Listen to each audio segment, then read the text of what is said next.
दोस्तों, असली सुख वह नहीं है जो हम बाहर की दुनिया से पाते हैं, बल्कि वह है जो हमारे भीतर मौजूद होता है। कुछ लोग करोड़ों कमाकर भी दुखी रहते हैं, जबकि कुछ लोग सादगी में भी मुस्कुराते हैं। सुख पाने के लिए हमें बाहरी चीजों पर निर्भर रहने की जरूरत नहीं है, बल्कि अपने विचारों और भावनाओं को सकारात्मक बनाना होता है। जो व्यक्ति अपने जीवन में संतोष, कृतज्ञता और प्रेम को जगह देता है, वही असल में सुखी होता है। सच्चा सुख दूसरों को बदलने में नहीं, बल्कि खुद को स्वीकारने और समझने में छुपा है। इसलिए खुश रहने का राज है कम अपेक्षाएं और ज्यादा आभार। तो आइए हम इसे एक छोटी सी कहानी के माध्यम से जानते हैं। बहुत समय पहले एक नगर के किनारे एक अंधा बूढ़ा भिखारी बैठा करता था। उसका चेहरा झुर्रियों से भरा था, कपड़े फटे पुराने और हाथ में एक लकड़ी की छड़ी थी।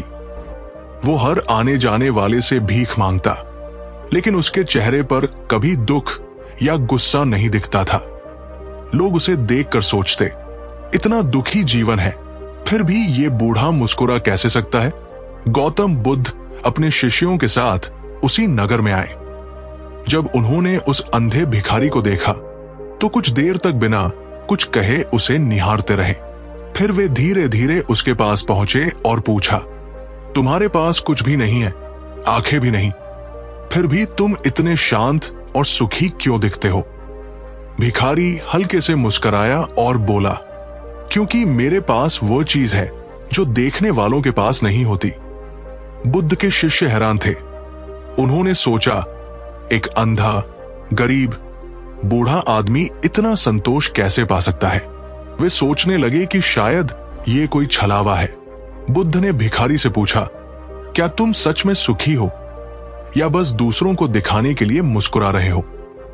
भिखारी हंस पड़ा, गुरुदेव, दुख छुपाया नहीं जा सकता। मैं मुस्कुराता हूं क्योंकि मेरे पास खोने के लिए कुछ नहीं है और पाने के लिए सब कुछ है। बुद्ध ने शांति से कहा, तुम्हारे भीतर कुछ रहस्य है। मैं देख सकता हूं कि तुम्हारी आत्मा साधारण नहीं है। भिखारी चुप रहा। उसकी मुस्कान में अब एक गहरा अर्थ था, मानो वो दुनिया के दुख सुख से परे हो।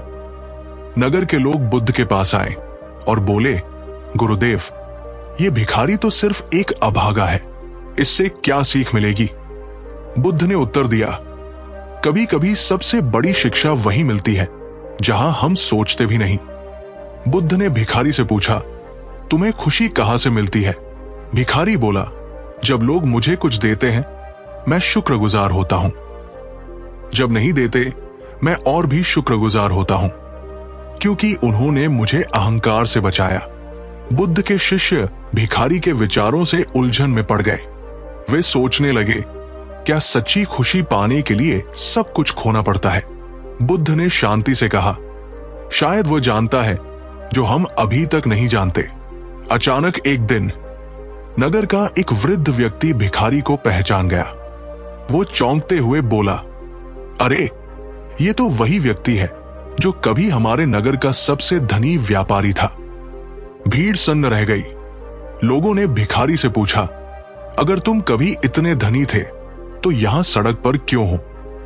भिखारी ने गहरी सांस ली और कहा, मैंने सब कुछ खो दिया, धन, परिवार, आंखें, पर तभी मैंने पाया कि असली धन इन सब से परे है। भिखारी बोला, जब मेरी आंखें थी तब मैं बाहर की चीजें देखता था, जब आंखें चली गई तब मैंने भीतर झांकना शुरू किया और सच्ची रोशनी पाई।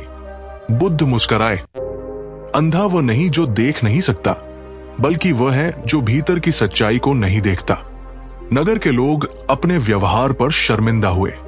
वे उस भिखारी को तुच्छ समझते थे, जबकि उसके पास ऐसा ज्ञान था जिसे वे कभी नहीं समझ सके थे।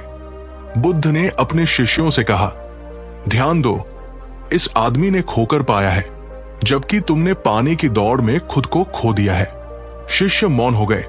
भिखारी बोला, सुख पाने के लिए जिंदगी में बहुत कुछ चाहिए, ऐसा हम सोचते हैं, पर असल में सुख पाने के लिए बस एक चीज चाहिए, स्वीकार करना और संतोष रखना। कुछ दिनों बाद भिखारी शांति से चल बसा, लेकिन उसने जो सीख दी वो नगर और बुद्ध के शिष्यों के दिलों में अमर हो गई। भिखारी के गुजर जाने के बाद बुद्ध ने कहा, वो भिखारी नहीं था बल्कि एक ज्ञानी आत्मा थी जिसने हमें सिखाया कि असली सुख बाहरी चीजों में नहीं बल्कि भीतर की शांति में है। शिक्षा, ये कहानी हमें सिखाती है कि असली सुख बाहरी चीजों में नहीं बल्कि भीतर के संतोष और स्वीकार में है। जब हम खुद को समझते हैं तो दुनिया के सारे दुख छोटे लगने लगते हैं।